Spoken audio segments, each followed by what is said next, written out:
हमारे बीच में एक ऐसे हमारे अभिकर्ता हैं जो कि सीओटी हैं, एमडीआरटी कई वर्षों से करते रहे, आप आजकल सीओटी कर रहे हैं। टीम वर्क में विश्वास रखने वाले पंकज अग्रवाल अपनी टीम के साथ समय समय पर क्वालिटी टाइम स्पेंड करते हैं।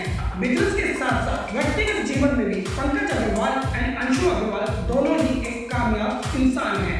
अपने माता पिता की ब्लेसिंग से उन्होंने अपनी दोनों ही बेटियां रितिका और कीर्ति के सपनों को उड़ान दी है। नेशनल स्कूल ऑफ ड्रामा यानी एनएसडी से रितिका जुड़ी रही और फेमस एक्ट्रेस नंदिता दास के साथ भी वह एक्टिंग वर्कशॉप कर चुकी है। कीर्ति की हॉबीज में शुमार है गिटार बजाना और अध्यात्म दर्शन। रितिका की हॉबीज में शुमार है dancing and singing. Millennium author Amit Tripathi जैसे सक्सेस लोगों से वह अक्सर प्रेरणा के लिए अपने बच्चों की मुलाकात करवाते हैं। पंकज अग्रवाल की यही इच्छा है कि जीवन भर लोगों के बीच प्यार और अपनेपन से सबको अपनी सेवाएं देकर दूसरों के जीवन में आई मुश्किलों को दूर करते रहें। दोनों ही अपनी कामयाबी का श्रेय अपने गुरुजी, माता पिता एवं बुजुर्गों को देते हैं और Pooja spices and Pankaj kitchen and associates की ओर से दोनों ही उपस्थित जनसमूह का अभिनंदन करते हैं। Congratulations to Pankaj and to Pooja for this wonderful milestone in each of their individual companies. I have had the pleasure of knowing and working with Pankaj for the last 10 years, and I can only say that both of them have worked very hard and built a foundation for their businesses based on trust, on faith, integrity, diligence, hard work, and sincerity every single day. These are very strong foundations and they form the basis for sustaining long-term relationships. And I know and I do pray that they continue to achieve many more milestones and much more success as they continue to help all their customers and give them my blessings for a great, bright future. पुनः एक बार फिर आप सभी का धन्यवाद करते हैं।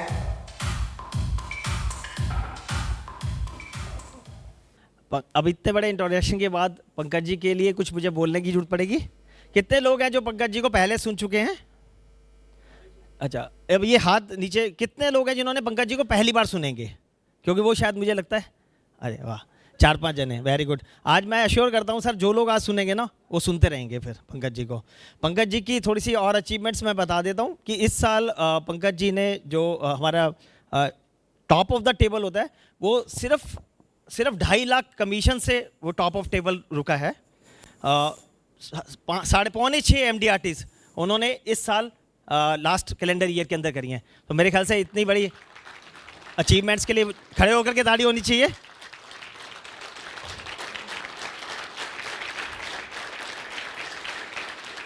$200 करोड़ से ऊपर का उनका AUM, 200 करोड़ के आसपास का AUM इनका हो चुका है म्यूचुअल फंड्स के अंदर। प्रैक्टिस जो है, जो इनके क्लाइंट्स हैं, वो उनकी इनकम यदि हम बात करें तो कोई आज 5 CR से ऊपर का इनका टोटल जो रेवेन्यू है पूरे साल का 5 CR प्लस है। उसके बावजूद भी हम जितने यहाँ पे सिल्वर मेंबर या गोल्ड मेंबर हैं, शायद उनको पर्सनली आज पंकज जी ने फ़ोन किया था, करा था सर, आया था किसी को पंकज अग्रवाल जी का फ़ोन? इतने व्यस्त रहने के बाद, इतना सब कुछ इतना मेंटेन करने के बाद आज वो FPRT में सब लोगों को खुद पर्सनली फ़ोन कर रहे हैं। उनका सिर्फ एक ही भाव है कि मुझे कंट्रीब्यूशन, और आज वो यहाँ पे खड़े हैं ना, सिर्फ लोगों की ब्लेसिंग से खड़े हैं।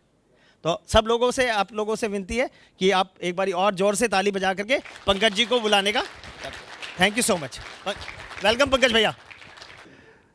अब इतना बड़ा इंट्रोडक्शन दिया है, कम से कम एक बुका तो बनता है भाई, कम से कम इतना तो दो यार। अच्छा ठीक है, 2.5 लाख रुपए प्रीमियम कमीशन कम रह गया, लेकिन 5.25 करना कौन सा आसान है भाई? 5.25 MDRT आसान है क्या? यहाँ लोग एक में हाफने लग जाते हैं, तो आसान नहीं है। 6 MDRT का मतलब है 2 महीने में 1 MDRT, समझिए बात को।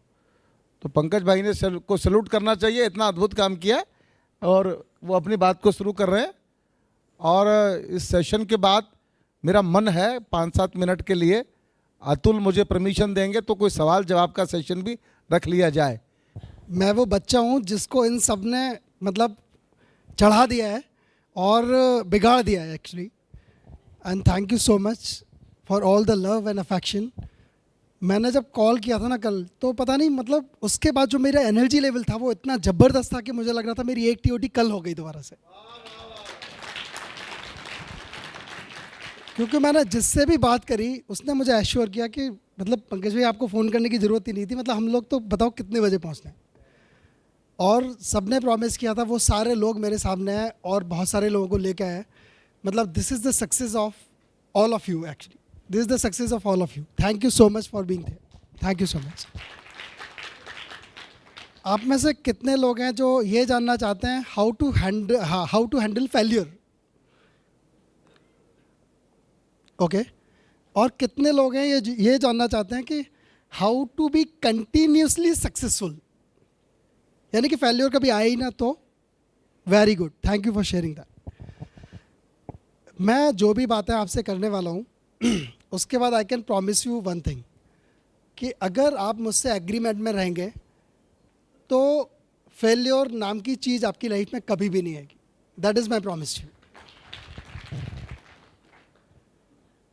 जब ये वर्ड हमने फेल्योर, जब फेल्योर की हमें बात करनी है तो we should understand what is failure. एक बात बताइए, एक आदमी MDRD करता है, एक आदमी डबल MDRD करता है, एक COT करता है, एक TOT करता है और एक बहुत सारी TOT करता है। उनमें से कौन सा सक्सेसफुल है और कौन सा फेल्योर है? हेलो, कौन उसमें से फेल्योर है? No. For example, I was planning to do 6 MDRDs, right? मेरी कितनी हुई? 5.5। तो मैं क्या हूँ, सक्सेसफुल और failure? Okay, so exactly what is failure then? Okay, so वही एग्जैक्टली, सो यही मैं कह रहा हूँ, तो मैं फेल्योर हो गया ना, राइट?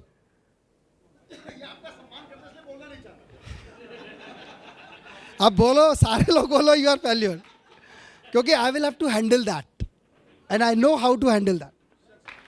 12 लाख रुपए का प्रीमियम 31 तारीख को अनएडजस्टेड रहा मेरा, जो बाद में कंप्लीट हुआ, बट प्रीमियम वो सारा डिपॉजिट हो चुका था, but still I am not TOT, right?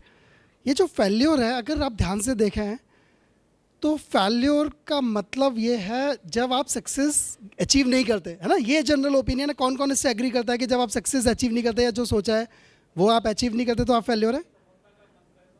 यही मानते हैं आप? ओके। फेल्योर की एक नई डेफिनेशन मैं आपको देना चाहता हूँ। आप में से जो TOT, अशोक भाई, कितने साल से आप एजेंसी में हैं? 30 years। और आपकी TOT कब हुई थी? 25 साल बाद। अगर इन्होंने हर बार जब TOT नहीं हुई थी ये सोच लिया होता कि मैं TOT नहीं कर सकता, तो क्या वो 25 साल बाद TOT होती? वो TOT नहीं हो सकती थी। इसका मतलब है मेरे हिसाब से फेल्योर वो है जब वो ये सोच लेता है कि अब वो आगे बढ़ नहीं सकता। The day somebody gives up कि मैं आगे नहीं बढ़ सकता, the day he becomes failure. मैं एक चार्टर्ड अकाउंटेंट हूँ, बहुत सारे लोग हैं जो पहली बार में CA कर लेते हैं, बहुत सारे ऐसे लोग हैं जो 10-10, 12-12 साल में, 15 साल में। कौन कौन यहाँ पे CA बैठे हुए हैं? राइट, आपको पता है आप लोग इस प्रोफेशन में, लेकिन मैंने देखा है लोगों को 20-20 साल भी CA बनने के बाद, 20 साल के बाद भी CA बनते हुए। मैंने देखा है कि जब उनके बच्चे ग्रेजुएशन में होते हैं तब CA बनते हुए। मैंने अपनी लाइफ में ऐसे लोगों को देखा है। जब हम लोग लाइब्रेरी में बैठ के पढ़ते थे तो 50, 55, 60 साल के लोग CA कर रहे होते, जो पिछले 30 साल से CA कर रहे हैं, लेकिन उन्होंने गिव अप नहीं किया, उन्होंने कभी नहीं छोड़ा। इसीलिए the day you give up कि मैं ये कर नहीं सकता, अब ये मेरी बस की बात नहीं है, you become a permanent failure.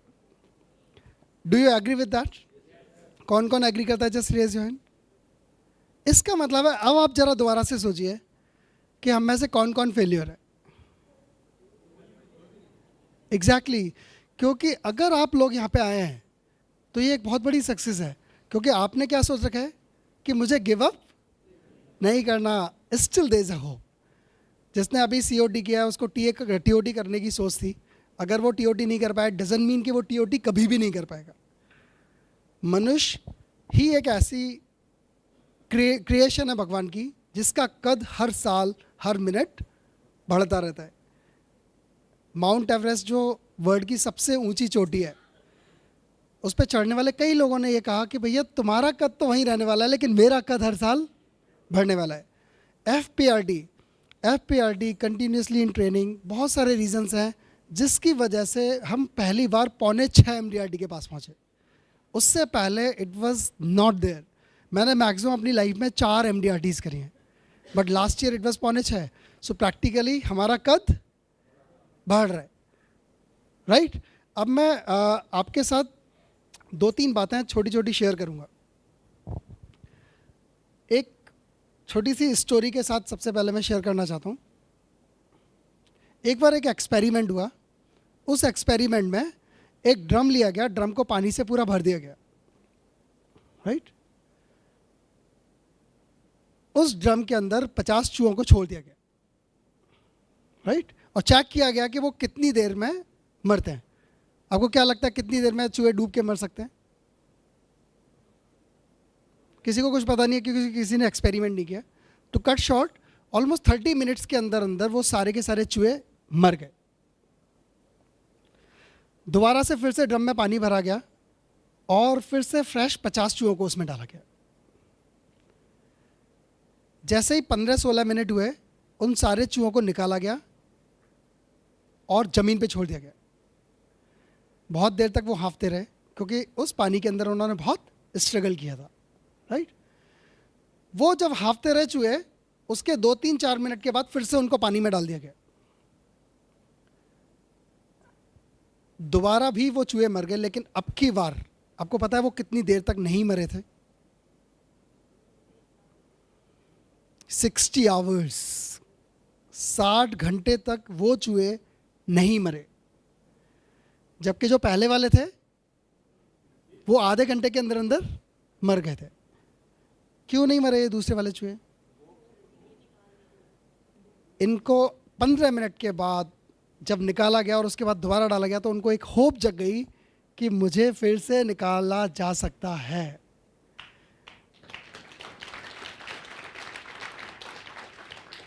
जिस दिन हमारी लाइफ से वो होप खत्म हो जाती है, वी बिकम परमानेंट फेल्यूर।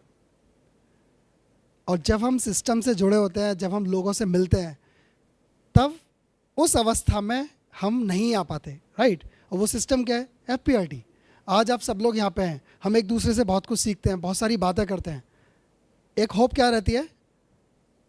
आप मेरे को सुन रहे हैं, मेरे को बहुत सारे लोग पहले भी सुन चुके हैं, लेकिन हर बार एक छोटी सी कहीं ना कहीं होप होती होगी शायद कुछ और भी नया बताने वाला है, हाँ, या पता नहीं और कैसी बातें कर दे कि फिर से कुछ हो जाए। आप में से कितने ऐसे लोग हैं जिनको मेरी कोई ना कोई बात का कभी ना कभी कोई ना कोई फ़ायदा हुआ है? Just raise your hands. Very good.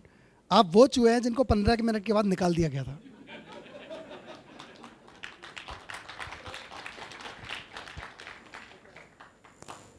क्योंकि कहीं ना कहीं आपके अंदर फिर होप है कि यार फिर कुछ ऐसा बताएगा कि शायद फिर से कुछ फ़ायदा हो जाए।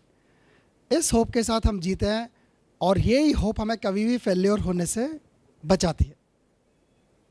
Is that clear? Okay, now failure को ही कंटिन्यू करते हैं फेल्योर की बात। साइबेरिया का नाम सुना है आपने? साइबेरिया वेस्टर्न कंट्री है। वहाँ से पक्षी उड़ उड़ के इंडिया में आते हैं। क्यों आते हैं? क्योंकि वहाँ पे इतनी ज़्यादा ठंड होती है, दे कैन नॉट सर्वाइव, तो वहाँ से उड़ उड़ के आते हैं। तो क्या हुआ, एक छोटा सा पक्षी था, वो अब की बार मतलब उसके पंख आने में थोड़ा टाइम लगा, मतलब बाकी सारी फ्लीट उड़ के इधर आ गई, लेकिन वो अकेला वहाँ पे रह गया। और जब तक वो उड़ पाता तब तक वो टाइम निकल गया, लेकिन उसने फिर भी कोशिश करी। और जब वो उड़ने लगा तो थोड़ी देर में ही उसके पंख फ्रोजन हो गए, जम गए, गिर गया, बेहोश हो गया। थोड़ी देर में वहाँ से एक गाय जा रही थी। फॉर्चुनेटली गाय ने उसके ऊपर गोबर कर दिया, जो बेहोश पक्षी था। थोड़ी देर में ही वो गर्माहट की वजह से उस पक्षी के अंदर जान आ गई। जब पक्षी के अंदर जान आ गई तो वो खुशी में चहचहाने लगा, सीटी बजाने लगा। तभी वहाँ से एक बिल्ली गुजर रही थी। बिल्ली को पता लग गया कि उसके अंदर पक्षी है और वो उस पक्षी को निकल गई। हमारी लाइफ में बहुत सारे ऐसे लोग हैं जिनकी बातें, जिनकी कथनी हमें गोबर की तरह लगती है, राइट। फॉर एग्जाम्पल, जब डेवलपमेंट ऑफिसर बहुत ज़्यादा फॉलोअप करते हैं ना बिजनेस के लिए, तो मैं क्या लगता है, क्यों यार, क्या है यार, मतलब आपको पता है मेरी लाइफ में क्या चल रहा है। हाँ, कल मैं मूवी में टाइम नहीं पहुंचा था टाइम पे, कितना सुनने को मिला था, मैं रात को सो भी नहीं पाया, हमारी लड़ाई हो गई, आज सुबह ब्रेकफास्ट भी नहीं मिला, और आप कहते हो टारगेट करते रहो, टारगेट करते रहो। क्या है ये? हमें लगता है जैसे कि वो गोबर की तरह बार बार एक ही चीज़, एक ही प्रेशर हमारे ऊपर डाला जा रहा है। उस पक्षी की जान किसने बचाई? उस गोबर ने। एनीबडी एंड एवरीबडी, जो आपको लगता है कि वो गोबर कर रहा है आपके ऊपर, वो आपका दुश्मन नहीं होता।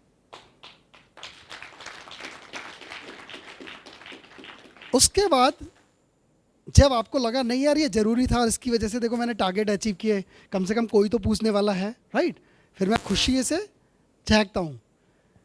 तब मैं बहुत सारे ऐसे लोगों से भी मिलता हूँ जो जिनकी कथनी करनी में अंतर हो सकता है, कुछ और आपके लिए नेगेटिव सोचते हो, राइट, लेकिन वो हमेशा आपके मुंह पे पॉजिटिव बोलते हो। तो हर कोई आदमी जो आपकी चहचहाट सुन के खुश होता है वो आपका दोस्त नहीं होता। हमें पहचानना पड़ेगा, क्योंकि जब हमें कोई भी नेगेटिविटी आती है तो 99% केसेस में हमें ये फील होता है कि यार बस अब नहीं, क्योंकि नेगेटिविटी से हम बहुत जल्दी प्रभावित हो जाते हैं। अगर हम उस वक़्त ये अवेयर हों कि हम एक नेगेटिविटी में फंस चुके हैं और कुछ ऐसे प्रयास कर रहे हैं कि हम वो पॉजिटिविटी में आ जाएं, तो हम उस चीज़ से बच सकते हैं। नहीं तो जब तक वो नेगेटिविटी रहती है आपकी प्रोडक्टिविटी ऑलमोस्ट ज़ीरो रहती है। ना how to face that negativity. आपने देखा है जैसे अभी गोयल जी ने बताया था कि भैया हम जो सोचते हैं वो नहीं होता तो हम फेलियर हो जाते हैं, राइट। जो हम सोचते हैं वो क्या है, हमारी एक्सपेक्टेशन। जब हम अपनी एक्सपेक्टेशन को पूरा नहीं करते तो क्या हो जाते हैं हमारे हिसाब से, फेलियर। नेगेटिविटी कब आती है आपको? जब वो चीज़ पूरी नहीं होती जिसके लिए हम सोचते हैं, जिसके लिए हम डिसाइड करते हैं। TOT is the top of the table. आपको क्या लगता है, पॉलिसी जब हम बेचते हैं, जब बेचने की इच्छा से जाते हैं, जब बेचने की ही बात करते हैं, तब पक्का बिकती है, या जब हम लोगों से मिलते रहते हैं तब कई बार चांसेस होता है कि हमारी पॉलिसी बिके? ओके। फ्रस्ट्रेशन कब आपको ज़्यादा होती है, जब आप लोगों से मिलते रहते हैं तब, या जब पॉलिसी बेचने के लिए जाते हैं और पॉलिसी नहीं बिकती तब? Right. Top of the table is standard set by MDRT, right, कि भैया 6 MDRT करोगे तो आप टॉप ऑफ द टेबल हो जाओगे। लेकिन टॉप ऑफ द टेबल कौन नहीं करना चाहता आप में से?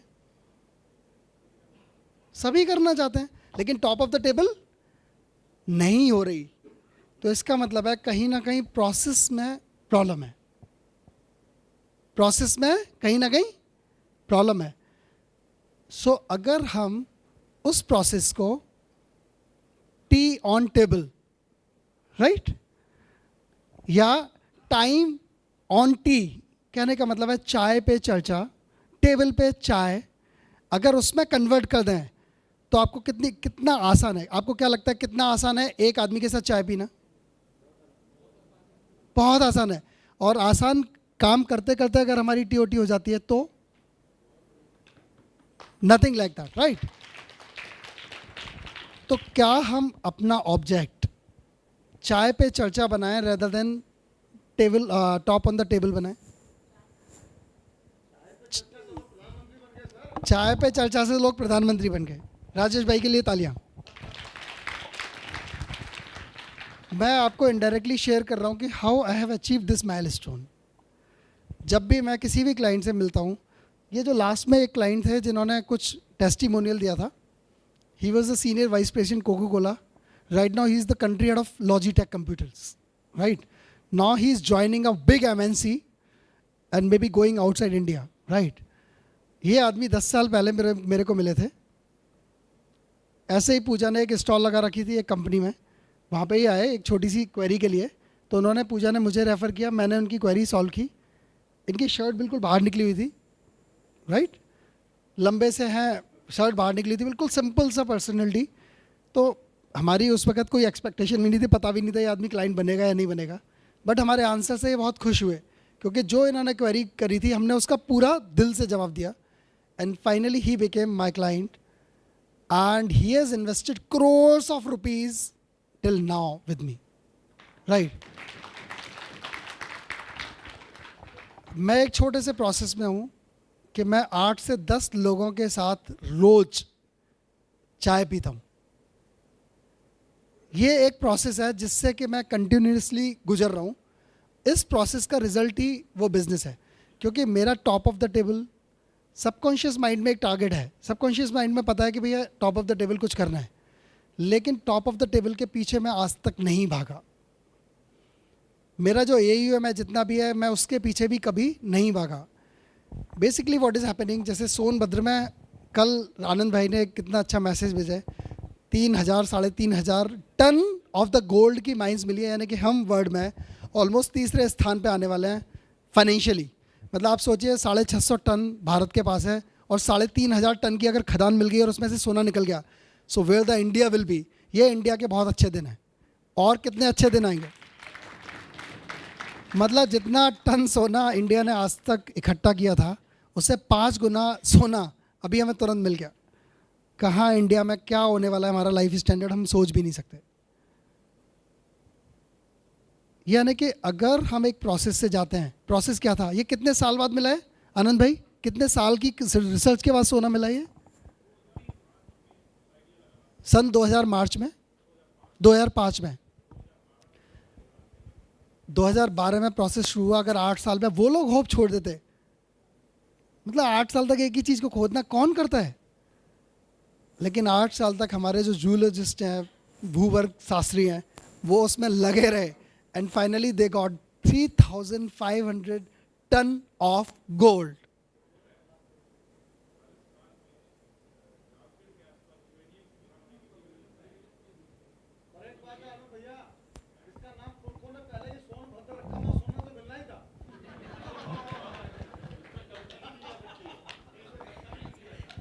राइट. इसका मतलब क्या है? इसका मतलब है कि हमें वो सोने की जो खदान है, जो सोना इतना टन सोना मिलने वाला है in the form of TOT, double TOT, 10 times TOT, वो जो सोने की खदान मिलने वाली है उसके लिए रिसर्च करना और प्रयास करना हमें नहीं छोड़ना. मैं पिछले 1-1.5 महीने से थोड़ा सा मीटिंग्स में नहीं आ पा रहा था. My throat was not good. अभी भी थोड़ा सा मेडिकेशन चल रहा है.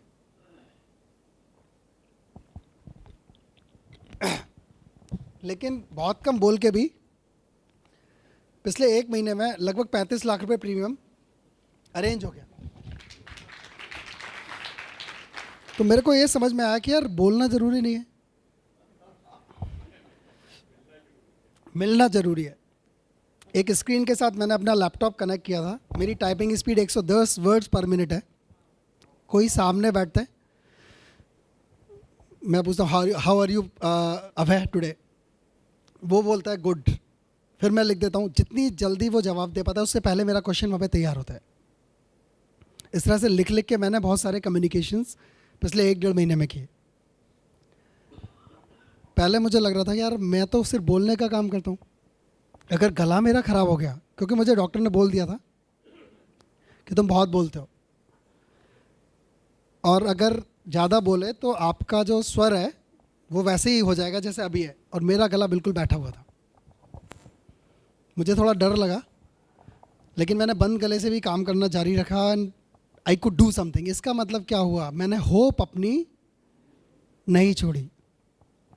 अब में से बहुत सारे लोगों से मैंने मिला हूँ और 2-3 लोगों ने, ज़्यादा लोगों ने, ये भी बहुत अच्छी बात है, इसके लिए आप तालियां बजाइए. मैं बताने वाला हूँ क्यों. 2-3 लोगों को छोड़ के मुझे आप में से कोई भी ऐसा नहीं मिला जो होपलेस है। उन 2-3 लोगों ने भी बिल्कुल जैसे कहते हैं ना आशा छोड़ देना, तो उनसे बातचीत हुई, थोड़ी सी फिर आशा का उसमें संचार आया। यानी कि आप सभी ऑलरेडी आशा से पूर्ण और परिपूर्ण हैं, लेकिन बीच बीच में ऐसे कई क्षण आते हैं जब हम अपनी आशा को छोड़ देते हैं। और ये वो मोमेंट्स हैं जिनमें आपको उस व्यक्ति का, उस माहौल का चयन करना पड़ेगा जो कि आशा में आपको फिर से ला सकता है, राइट। ऐसे बहुत सारे लोग आपकी लाइफ में होंगे, और हम FPRD के बोर्ड मेंबर्स जिनका उद्देश्य ही है, आप उन लोगों पे भी काउंट कर सकते हैं। जब भी आपको लगे कि आपके अंदर आशा का थोड़ा सा भी जो हवा है वो कम हो गई हो, आप हम में से हमेशा कॉल कर सकते हैं एंड अपनी बात को शेयर कर सकते हैं। हम विश्वास दिलाते हैं कि आपकी आशा की जो हवा है उसको कभी निकलने नहीं देंगे।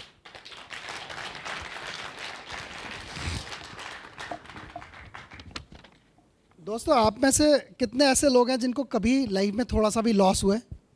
Raise your hands. Very good. अभी क्या मैं ये सिद्ध कर पाया कि हम में से कोई भी फेल्योर नहीं है? ये सिद्ध कर पाया ना? चलो तो उसके लिए एक बार तालियां बजा दो, फिर मैं नई बात करता हूं। अभी क्या पूछा था मैंने आपसे? Sorry, loss, right. तो आपने सारे ऑलमोस्ट सब लोगों ने हाथ खड़ा किए। अगर मैं आज आपको प्रूव कर दूं कि ना तो हमें कभी लॉस हुआ है और ना कभी हो सकता है, तो कैसा रहेगा? ओके, सो ये दूसरी मेरी बात है, चर्चा है जिसको मैं करना चाहूँगा, and that is very important in my life because I live my life like that. जितनी भी मैं बातें आपसे कह रहा हूँ ना, उनमें से कोई बात ऐसी नहीं है जो मैं अपने ऊपर नहीं करता हूँ, राइट। आप में से कौन सा ऐसा इंसान है जो 40-50 किलो का पैदा हुआ था? Raise your hands. ओके, कितने जनरली क्या वजन होता है जब हम पैदा होते हैं? 3, 4, 5 किलो, राइट। अशोक भाई का 5.5 किलो होगा, उससे ज़्यादा तो क्या है अशोक भाई? उससे आज हम लोगों का वजन कितना है? मिनिमम वजन 40 से कम है किसी का? 50 से कम? 60 से कम? मेरा है। ओके, इसका मतलब है आप में से कितने ऐसे लोग हैं जो कितनी भी कोशिश करके उस 3 से 5 किलो वाले वजन पे पहुंच सकते हैं? Raise your hand. यानी कि आपने 50 किलो, 55 किलो, 60 किलो जो इस धरती पे गेन किया है, क्या आपसे वो कोई छीन सकता है? जब आप आए थे तो 3 किलो के थे, अब आप 60 किलो के हैं, तो आपसे जो बढ़ा हुआ वजन है कोई छीन सकता है? आपको कोई फिजिकल लॉस नहीं हो सकता। नाउ सेकेंड पॉइंट, आपको जितनी नॉलेज यहाँ पे मिली है, यहाँ का मतलब है इस दुनिया में आने के बाद जितना ज्ञान आपने प्राप्त किया है, जितनी डिग्री प्राप्त की है, कोई छीन सकता है आपसे? वो भी आपको लॉस नहीं हो सकता। थर्ड, एक आदमी जा रहा था, उसकी जेब में 10 रुपए के सिक्के थे, 5-5 के 2 सिक्के थे। रास्ते में चलता हुआ जा रहा था, बाई चांस वो जेब छोटी सी फटी हुई थी, लेकिन वो खनकने की वजह से कैसे भी वो और फट गई, उसके 5-5 के सिक्के गिर गए और उसको पता भी नहीं चला। लेकिन वो रास्ते में चलता हुआ जा रहा था तो उसको एक 100 रुपये का नोट मिला।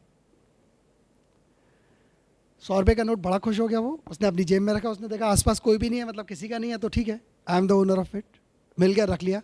जब वो घर पे वापस आया तब उसे एहसास हुआ कि 5-5 के जो 2 सिक्के थे, ही हैज़ लॉस्ट दैट, और वो बहुत दुखी हो गया। उसने कहा यार आज तो बड़ी गड़बड़ हो गई, मतलब फालतू में मेरा 10 रुपये का नुकसान हो गया, और वो उस सुख को भूल गया जो उसको 100 रुपये के नोट्स को मिलने से मिला था। आप में से जब हम पैदा हुए थे तो हमारे बदन पे कपड़ा भी नहीं था।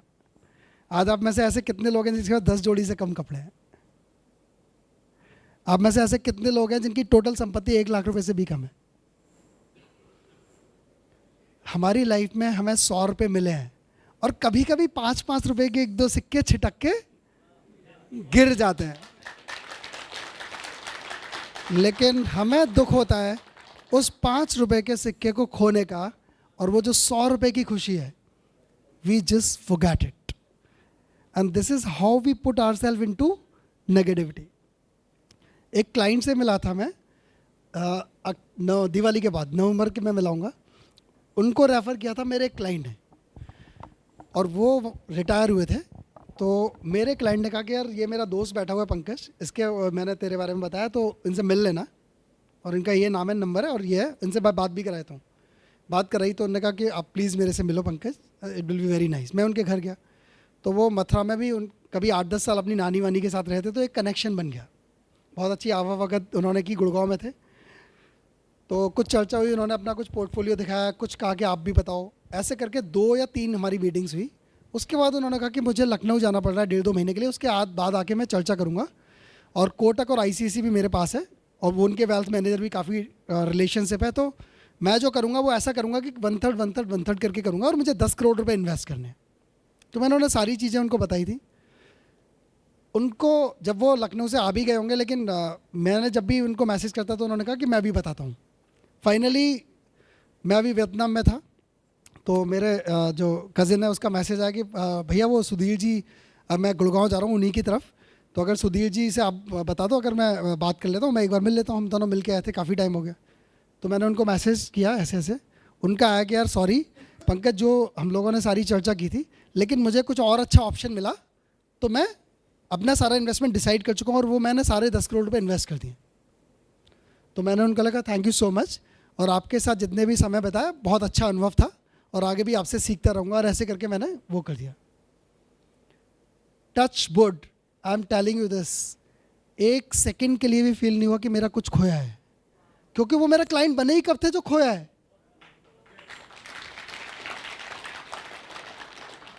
हमें बहुत बार दुख होता है कि जिस क्लाइंट को हमने बहुत सारे प्रेजेंटेशंस दिए होते हैं, मीटिंग की होती है, और अंत में उसके साथ बिजनेस नहीं होता तो हमें दुख होता है। लेकिन अभी तो हमें वो हमारा मतलब वो 100 रुपये का नोट मिला भी नहीं था, राइट, और उस 100 रुपये के नोट को खोने का ही गम शुरू कर दिया।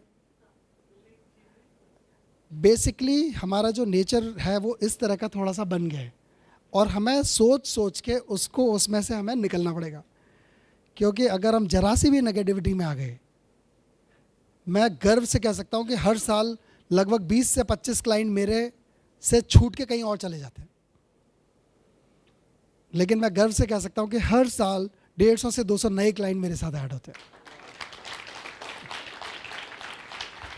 अगर मैं उन 25 लोगों पे फोकस करूं तो शायद वो 200 लोग मुझे कभी, उन 25 में से 15 लोग ऐसे भी होते हैं जिनको मैं ही लव लेटर कहता हूं कि साहब मैं आपके योग्य नहीं हूं और मैं आपको अपनी सेवाएं नहीं दे सकता, क्योंकि मैं और मेरी टीम वो इतनी प्रताड़ित की जाती है उस प्रोसेस में सर्विसिंग के कि कुछ भी हो जाए वो आदमी शाउट करता है, जैसे कभी मतलब बात बात पे शाउट करना। तो हमारा तो क्या है, लालन पानर राजेश भाई के साथ रह के हुआ है ना, तो हम तो बड़े स्ट्रांग हो गए, चिकने खड़े, वो शाउट वाउट सब इधर उधर से निकल जाते हैं। लेकिन जो टीम है मतलब they sometime travel like that, मतलब वो शिवर करने लगते हैं, कांपने लगते हैं, ऐसे ऐसे लोग भी होते हैं। तो वो नेगेटिविटी को ख़त्म करने के लिए हमें कहना पड़ता है कि साहब हम आपके योग्य नहीं हैं and thank you so much. तो बेसिकली जब हमसे कुछ क्लाइंट छिटकते हैं, हमसे कुछ रिश्ते छिटकते हैं, हमसे कुछ धन छिटकता है, हमसे कुछ स्वास्थ्य छिटकता है, तो वहाँ पे फोकस करना चाहिए कि जो हमें मिल रहा है या जो हमें मिल रहा है उस पे फोकस करना चाहिए। बताइए, जो हमें मिल रहा है हमें उस पे फोकस करना चाहिए। Then you will always remain in what? Profit. अब आप मुझे बताइए प्लीज़ कि आप में से कितने कितने लोग अभी भी लॉसेस में हैं?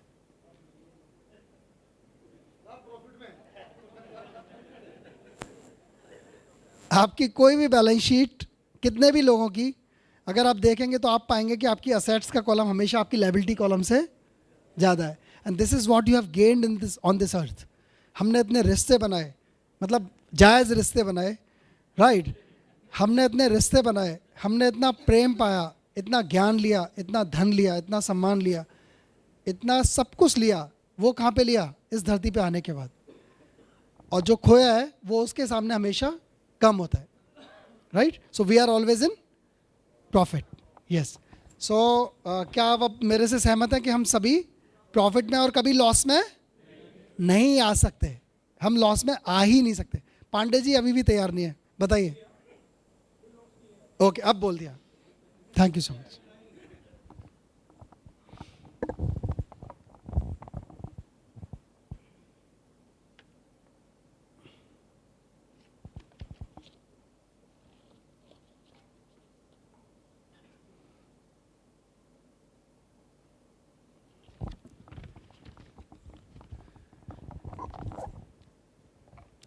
आप में से कितने ऐसे लोग हैं जिनके जो रजिस्टर ऑफ पॉलिसी है, जिसमें पॉलिसी होल्डर्स के नाम होते हैं, वो घट रहे हैं? फॉर एग्जांपल लास्ट ईयर वो 1000 पॉलिसी हैंडल कर रहे थे, अब वो 900 कर रहे हैं, फिर उससे अगले साल 800 कर रहे हैं। ऐसे कितने लोग हैं? मतलब आपकी जो एग्जिस्टिंग पॉलिसी है वो कम होती जा रही हैं। मंगला साहब क्या हो रहा है? ओके, और नए क्लाइंट बिल्कुल भी नहीं जुड़ रहे हैं? ओके, सो ऐसे कितने लोग हैं मंगला जी जैसे जिनकी लिस्ट कम होती जा रही है? मतलब एग्जिस्टिंग क्लाइंट भी छिटक छिटक के जाते जा रहे हैं। Very good. 1 2 3 4 5। आप में से कौन कौन FPRD की मॉर्निंग वाली क्लास में रेगुलर हैं? इन पांचों में से आपके क्लाइंट कम हो रहे हैं? ओके, सो आप एक है बस, बाकी लोग नहीं हैं। Very good. तो एक तो आप क्लास में आना शुरू कर दो, राइट? तो मैं एक प्रॉमिस कर सकता हूँ कि अगर आप लगातार 6 महीने तक क्लास में आए तो आप अपनी लिस्ट को हमेशा बढ़ता हुआ पाओगे। That is my promise to you.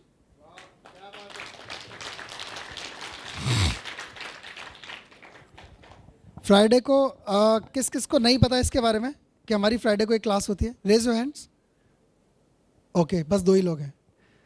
Her Friday को मॉर्निंग में 8 से 10 FPRD की एक क्लास होती है। 2 घंटे की क्लास होती है, फॉलोड बाय ब्रेकफास्ट। कोई चार्जेस नहीं होते एक्सेप्ट द ब्रेकफास्ट फीस। और ये कढ़ाई तड़का में होती है। 8 से 10 कोई ना कोई एक स्पीकर परफॉर्मर आते हैं जो अपनी बात आपको बताते हैं, जिससे कि आपके बिजनेस में कहीं ना कहीं आपको फ़ायदा मिलता है, आपकी पर्सनल लाइफ में उसका कहीं ना कहीं फ़ायदा मिलता है, राइट? अच्छा, एक बात बताइए, फेल्योर जो हमने बात की, फेल्योर की बहुत सारे मापदंड हैं इसके।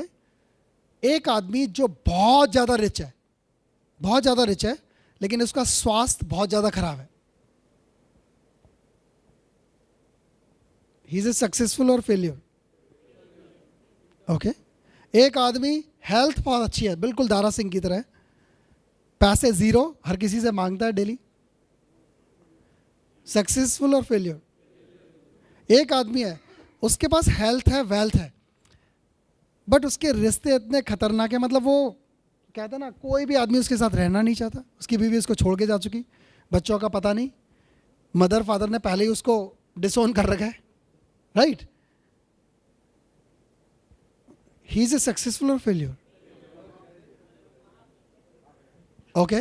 एक आदमी है, उसके रिश्ते बहुत अच्छे हैं, स्वास्थ्य बहुत अच्छा है, पैसे भी बहुत हैं, लेकिन वो हमेशा दुखी रहता है। अगर वो कहीं 2 मिनट बैठ जाए तो आसपास के सारे लोग या तो भाग जाएंगे या बिल्कुल उसकी जैसी शक्ल हो जाएगी। ही इज ए सक्सेसफुल और फेलियर? इसका मतलब क्या हुआ यार? इसका मतलब क्या हुआ? इसका मतलब है कि failure doesn't mean to be just successful in one area of your life. हमारी लाइफ के हर एरिया में हमें बैलेंस लेना पड़ेगा, तब जाके पूरी तरह हम सक्सेसफुल होते हैं। मैं अभी राजेश भाई सूरत गया था एक शादी में अटेंड करने के लिए, वापी में एक रिजॉर्ट में। तो लौटते समय वो वीरानी जी को पता चला। वीरानी जी को कौन कौन जानता है? जय वीरानी जी जो सूरत के TOT एजेंट हैं। उनको जैसे ही पता चला उन्होंने तुरंत कहा कि नहीं, मैं आप तो आना है, और मैं कितने साल से आपसे कह रहा हूँ, आप आए ही नहीं हो। तो वो हमें घर लेके गए। उनके घर को सचिन तेंदुलकर का जो आर्किटेक्ट है ना, उसी ने उनके घर को बनाया। And it was such a beautiful home. घर तो सुंदर बहुत लोगों के देखे हैं, लेकिन ये जो परिवार था ना, वो उनकी वाइफ, उनके दोनों बेटे, एक बेटे की फैक्ट्री है PVC पाइप्स की, 100 करोड़ के करीब टर्नओवर है उसका। वो बंदा मुझे ऑडी में लेने आया, उसने उस दिन अपनी फैक्ट्री की भी छुट्टी कर दी। उनका छोटा बेटा वो उन्हीं के साथ काम करता है। पूरे दिन वो परिवार पूरा हमारे साथ रहा। तब मैंने देखा कि how a successful person is actually he was. उनके जो रिलेशंस थे it was very strong, right? जब फैमिली एक ही घर में रहती है, इतने प्यार से रहती है, कभी लड़ाई ना हुई हो, राइट। उसके बाद मॉनेटरी, हेल्थ, हर चीज़ को लेके क्या है, उन्होंने एक बैलेंस क्रिएट कर रखा है and he is a continuously corporate club member. तो मैंने देखा कि he was such a down to earth person, और उनका ऑब्जेक्ट क्या रहता है कि किसी भी आदमी से मिलो, बात करो और उसको अपनी बात समझा दो, बस उनका काम उतना है। वो ये मुझे बता रहे थे कि वो 2 महीने दिन रात कुछ भी नहीं देखते, इतना काम करते हैं, और बाकी 8-10 महीने ही जस्ट कीप ट्रैवलिंग। वो गांव में चले जाते हैं, कुछ करते हैं, लोगों से बस मिलते रहते हैं, ये उनका काम है।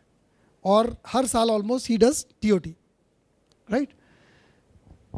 हमारे पास ऐसे कितने एग्जाम्पल हैं जिन्होंने अपनी लाइफ में हर एंगल में बैलेंस क्रिएट कर रखा है। Very good. कौन कौन ऐसा समझता है कि वो ऐसा है कि उसने अपनी लाइफ में बैलेंस क्रिएट कर रखे है?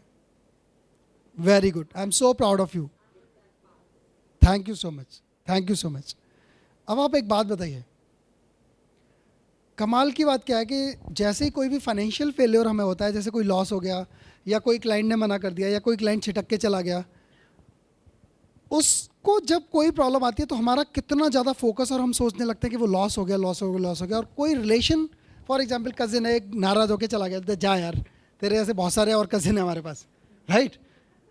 कितनी जल्दी हम उससे डिफोकस कर लेते हैं, राइट। जब रिलेशन एक छूटता है, अगर वो ज़्यादा क्लोज नहीं है, तो हम क्या करते हैं, ठीक है यार, कोई परवाह नहीं करते। अगर हेल्थ में थोड़ी बहुत प्रॉब्लम आ गई, BP की प्रॉब्लम शुरू हो गई, थोड़े दिन तक दुखी रहते हैं, उसके बाद ठीक है यार, BP तो एक गोली तो ही लेनी है, थायराइड की एक गोली तो ही लेनी है, हम क्या कर लेते हैं, उसको बहुत जल्दी एक्सेप्ट कर लेते हैं, और उन चीज़ों को इतना मायने नहीं देते जितना मायने हम देते हैं फाइनेंशियल लॉसेस को। आप में से कितने ऐसे लोग हैं जो ये मानते हैं कि हम फाइनेंशियल लॉसेस को ज़्यादा ही तवज्जो देते हैं? कोई भी नहीं है। ये तो कमाल हो गया, परिवर्तन हो गया। राजेश भाई, वेरी गुड। आपको पता है कि 95% of our wealth, 95% of our wealth depending on non money related issues. 95% जो हमारी वेल्थ होती है उसका जो सोर्स होता है वो नॉन वेल्थ वाले रीजंस होते हैं। वो रीजंस क्या हैं? वो रीजंस हैं आपकी relationship with your clients and with your family.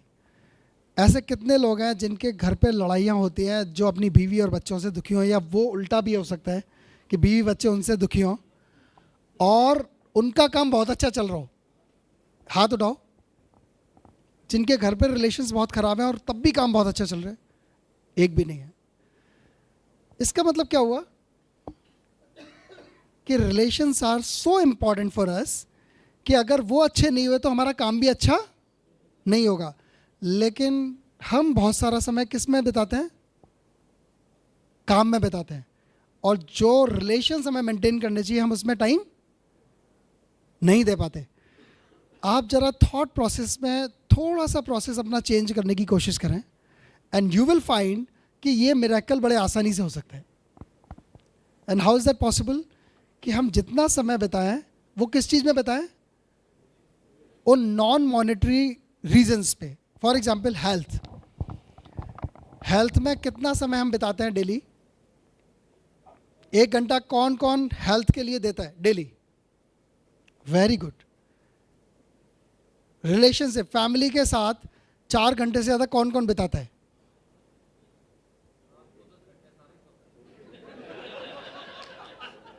उसमें भी ना सपने में गर्लफ्रेंड ही आती होगी। 4 घंटे फैमिली के साथ भी अगर हम नहीं बिता पाते, so what kind of relations we can create? ये एक बड़ी अजीब सी चीज़ है, लेकिन मैं इसको आजमा रहा हूँ। मेरी धर्म पत्नी भी सामने आ गई है, मैं झूठ भी नहीं बोल सकता। मैंने कहा बोल नहीं सकता, बोलता नहीं हूँ लेकिन अब तो बोल भी नहीं सकता। फ्रेंड्स, एक मैं आपको चीज़ शेयर करता हूँ कि जो काम है ना हमारा, वो कभी भी मेन प्रोडक्ट नहीं हो सकता। The results are never main product, they are always by product. Rajesh भाई सबसे बड़ा एग्जाम्पल है। मुझे नहीं लगता वो काम करते हैं, लेकिन वो जो करते हैं उसका बाई प्रोडक्ट उनका काम है। आपको कितने लोगों को देखा है इनको पॉलिसी बेचते हुए, या मतलब मुझे तो कभी लगता ही नहीं है मीटिंग भी करते हैं। How it is happening because of the relationship we are creating. जब हम मनी के लिए काम करते हैं ना, तो हमें नेगेटिविटी बहुत जल्दी आती है, बहुत जल्दी नेगेटिविटी आती है. मैंने जैसे आपको बताया कि किसी से चाय पियोगे, जैसे तो वो चाय नहीं पिलाएगा, बुला के भी चाय नहीं पिलाएगा, ऐसा बहुत रेयर होता है. तो उसमें कितना दुख होगा आपको. चाय तो हम बाहर भी पी सकते हैं ना, लेकिन अगर आप एक बिज़नेस की उम्मीद के साथ गए हैं तो आपको बिज़नेस नहीं मिला तो क्या होगा. यस, बहुत ज़्यादा डिसहार्टेंड हो सकता है, राइट. तो अभी हमें क्या करना है, हमारा फोकस कहाँ पे होना चाहिए. TOT, T on table. जब टी ऑन द टेबल होगा तो आपकी TOT सुनिश्चित है, आप सबकी TOT सुनिश्चित हो सकती है. लास्ट ईयर एक बहुत बड़ी बात हुई. मैंने 21 करोड़ का कमिटमेंट किया था 31 मार्च तक कि भाई 21 करोड़ मैं जीवन शांति में करूंगा, लेकिन अभी 12 करोड़ ही हुआ. Failure, right. लेकिन ये 12 करोड़ भी कैसे पहुंचा, क्योंकि लगातार जब हम FPRD की क्लासेस में गए तो क्या हुआ, विचारों का आदान प्रदान. मैं एक एक बात बता सकता हूँ. मुझे याद है कालरा जी के साथ एक बार चर्चा हुई थी उसकी क्लास में, जब उन्होंने बताया था कि अगर कोई आदमी हैंडीकैप हो तो अगर उसकी उम्र 2 साल भी है, 1 साल भी है, तब भी जीवन शांति उसको दी जा सकती है. आप में से किसको ये बात पता है. देखिए, बहुत कम लोगों को पता है, क्योंकि आप FPRD की क्लास में नहीं आते. 8-10 लोगों को बस ये बात पता है. अगर किसी परिवार में हैंडीकैप हो और चाहे वो बच्चा 1 साल का भी हो, तब भी जीवन शांति दी जा सकती है. ये बात मुझे भी नहीं पता होती अगर मैं इस क्लास में नहीं आता, क्योंकि ना मेरे DO ने बताया, ना SDM साहब ने, किसी ने भी नहीं बताया मुझे आज तक एक्सेप्ट हिम. उसका रिजल्ट क्या हुआ, चेन्नई से 30 लाख रुपए का चेक लिया एक फैमिली का, जिसमें 19 साल की एक बिटिया थी जो मेंटली रिटार्डेड थी. क्यों हुआ वो ऐसा, because he gave me the clue. हाँ हाँ बताइए. ओके, एक माइक और है क्या भैया.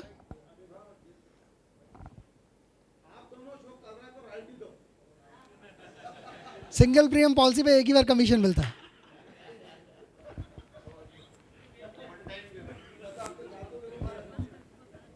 हाँ बोलिए, क्या कहना चाहते हैं आप. मुझे भी 5 लाख का, मैंने भी एक केस किया सेम यही, और मेरी डिस्कशन मतलब यहीं से ही मेरे को ये आइडिया आया था. और 5 लाख का हैंडीकैप बच्चा, मतलब मेंटली वो बच्चा जो ठीक नहीं है, तो उनका किया था केस. 5 लाख का था.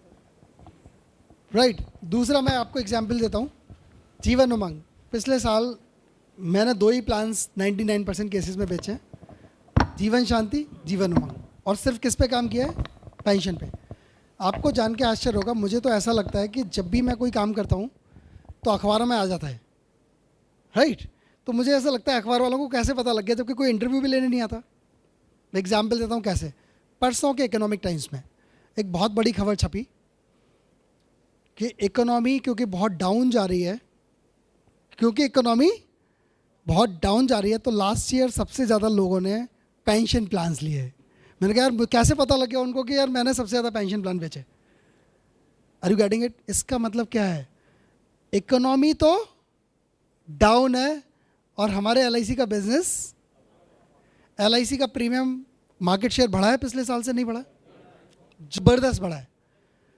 ऐसे ऐसे रिकॉर्ड तोड़े हैं LIC ने अब की बार, चाहे वो last date of plan closure हो या लास्ट डेट ऑफ जीवन शांति हो, कुछ भी हो. We have broken all the records. Economy में स्लो डाउन है. अगर आपको रियल में देखने जाना है तो आप एयरपोर्ट पे चले जाओ. सिक्योरिटी चेक में भी अगर इंटरनेशनल पे पहुंच गए ना, तो सिक्योरिटी चेक में 1.5 घंटा लग जाएगा आपको, राइट. आप जरा 5 स्टार होटल बुक करके देख लो recently, you will not get the space. किसी भी शादी में चले जाओ तो आपको लगता है बस इकोनॉमी फेल है, बट ये आदमी नहीं फेल. प्रैक्टिकली जो आदमी ये ठान लेता है या ये विचार कर लेता है कि इकोनॉमी फेल हो गई, उसकी अर्थव्यवस्था फेल हो जाती है, उसकी अर्थव्यवस्था फेल होती है. तो आप में से कितने लोग हैं जो मानते हैं इकोनॉमी नीचे जा रही है. Very good. यहाँ तो मस्त लोग हैं, तालियां बजाओ एक बार. तो इस रूम की जो इकोनॉमी है वो बढ़ रही है, लगातार बढ़ रही है. दोस्तों 5 ट्रिलियन इकोनॉमी। एक बात बताओ, आपको क्या लगता है हम सबकी मंथली इनकम कितनी होगी? हाँ, हम सबकी मंथली इनकम कितनी होगी?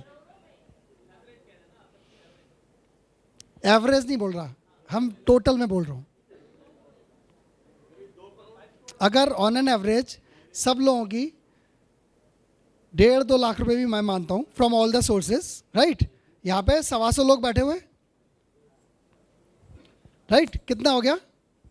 2.5-3 करोड़ रुपए। एक दिन की इनकम कितनी हो गई? अगर 3 करोड़ रुपए साल की महीने की इनकम है तो एक दिन की कितनी हो गई? 10 लाख रुपए। हम सब 10 लाख रुपए का समय खर्च करके यहां पे बैठे हुए हैं। ये जो समय बीत रहा है इसकी कीमत 10 लाख रुपए है। हम कितने रिच हैं यार। हमारी इकोनॉमी कैसे डाउन जा सकती है जब हमारे पास इतना महंगा समय हम आराम से खर्च कर सकते हैं, तो हमारी इकोनॉमी कैसे डाउन जा सकती है?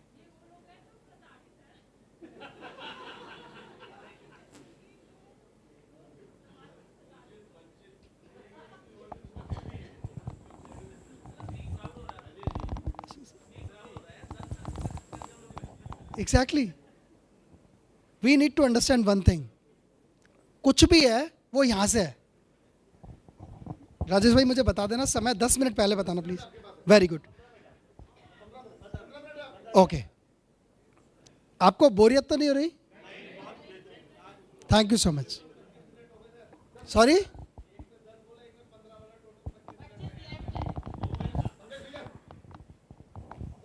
ठीक है। तो अभी मैं क्या बात कर रहा था कि इकोनॉमी कहां पे डाउन होती है?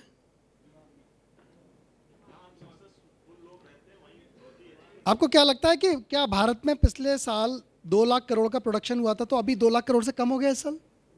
This is economy down. Economy down का मतलब क्या है?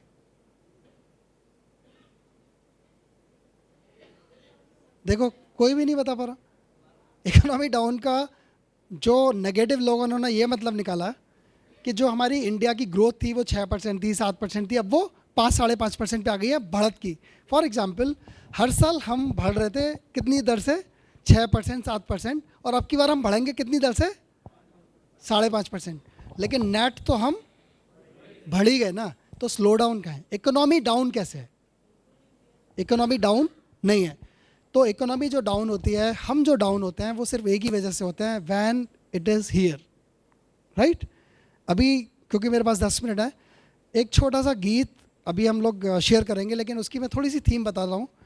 वो गीत मेरे को बहुत प्रभावित करता है। वो हमारी फैमिली का एक फेवरेट सॉन्ग है। That's a beautiful song and it just talk about, जो मैंने अभी जितना भी चर्चा किया, मैंने फेल्योर पे चर्चा किया, मैंने प्रॉफिट लॉस पे चर्चा किया, और मैंने ये चर्चा किया कि किन चीज़ों पे हम फोकस कर सकते हैं। मैं अभी बताता हूँ किन चीज़ों पे फोकस कर सकते हैं जिसकी वजह से हम वास्तव में सक्सेसफुल कंटिन्यूसली रह सकते हैं। अभी ये तो भूले नहीं ना आपके, आप में से कोई भी फेल्योर नहीं है। You remember that. कब तक याद रखेंगे आप? Very good. वो जो गाना है, उस गाने के लिरिक्स आप ध्यान से सुनना, दैट इज़ वेरी इंपॉर्टेंट।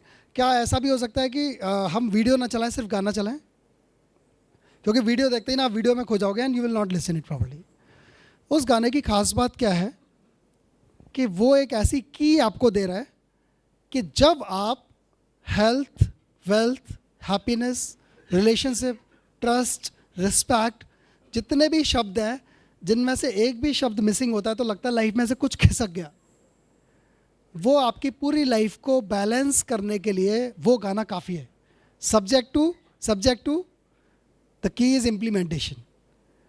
हम सारी बातें सुन के आ जाते हैं, लेकिन हम उस पर काम पे नहीं लगते, राइट? जैसे ही हम उस चीज़ को फॉलो करने लगते हैं, हमारे को रिजल्ट आने शुरू कर जाते हैं।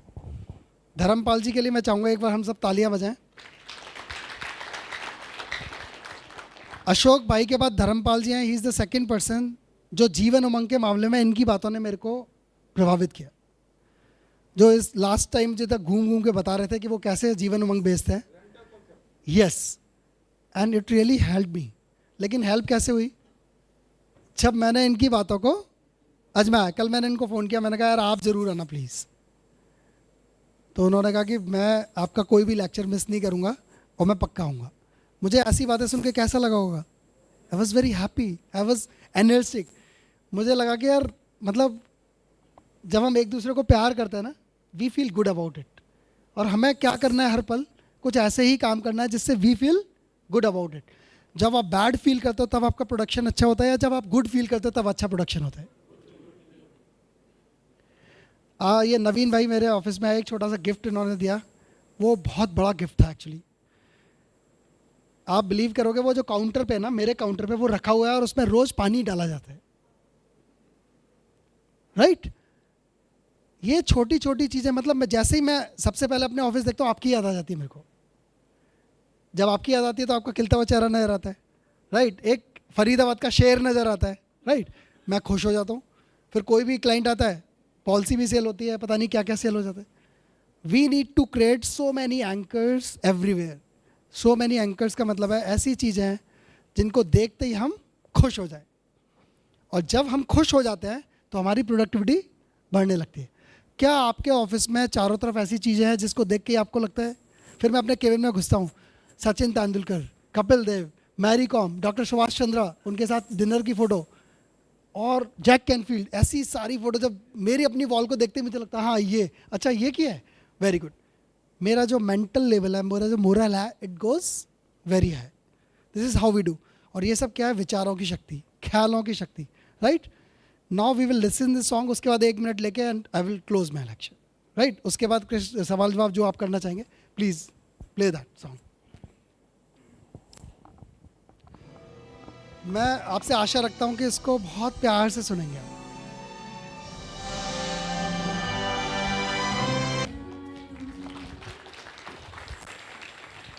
Thank you so much for listening this song. Last paragraph में एक बात कही थी कि ख्याल कीमती हैं, उनको जाया ना करो। जाया मतलब बेकार मत करो। और फालतू में अश्क होता है, आंसुओं को बोलते हैं, कि फालतू में अपने आंसू बहाया मत करो। जितनी भी देर आपको ऐसे ख्याल आते हैं जिनसे आपको दुख होता है, that is called the wastage of your thoughts. उस वक़्त वो थॉट्स बेकार हो रहे होते हैं, और उनसे हमारी बॉडी में ऐसे हार्मोन्स जनरेट होते हैं जो हमें नेगेटिविटी में ले जाते हैं, हमें बीमार बनाते हैं। उनसे हमारी प्रोडक्टिविटी ज़मीन पे आ जाती है। उनसे हम दूसरों को हार्म करना शुरू कर देते हैं। जब मैं दुखी होऊंगा और दुखी होकर घर जाऊंगा तो क्या मैं वो दुख स्प्रेड नहीं करूंगा? My wife will be sad, my kids will be upset. वो कुछ बताने की कोशिश कर रहे होंगे आते ही कि पापा को कुछ अच्छी बात बताए, लेकिन मेरा लटका हुआ चेहरा देख के। जो हमारे ख्याल हैं वो इतने पावरफुल है कि वो हूर भी बना सकते हैं आपको, फरिश्ता भी बना सकते हैं, परी भी बना सकते हैं, आपको कुछ भी बना सकते हैं। And that is so powerful. And this song is with the courtesy of Brahma Kumaris. आप कोई भी यूट्यूब पे देख सकते हैं। It's such a wonderful song. ख्यालों को यूँ खूबसूरत करो, राइट? तो ये आप ज़रूर देखिएगा। और इसके साथ मैं जानना चाहूँगा, क्या मैं अपनी बात जिसके लिए मैं आया था, how to handle your failures, क्या मैं अपनी बात कह पाया आपको ध्यान से? Thank you so much. और मैं राजेश भाई को माइक देता हूँ। Thank you so much for listening. Thank you so much. हम सब तालियां से अभिनंदन करेंगे श्री पंकज अग्रवाल का।